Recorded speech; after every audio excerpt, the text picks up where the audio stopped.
श्रीमात्रे नमः।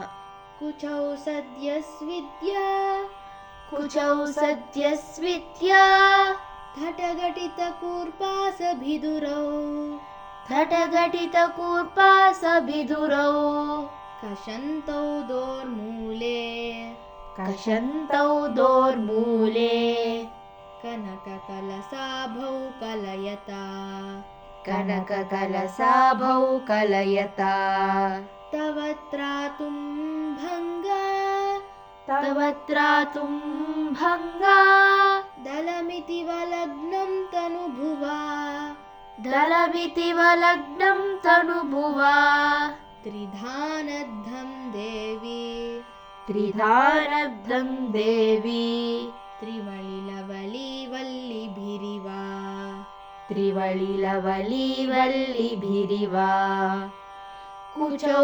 सद्यस्विद्यत्थटघटितकूर्पासभिदुरौ कषन्तौ दोर्मूले कनककलशाभौ कलयता तव त्रातुं भङ्गा दलमितिव लग्नं तनुभुवा त्रिधानद्धं देवी त्रिवलिलवलीवल्लिभिरिवा।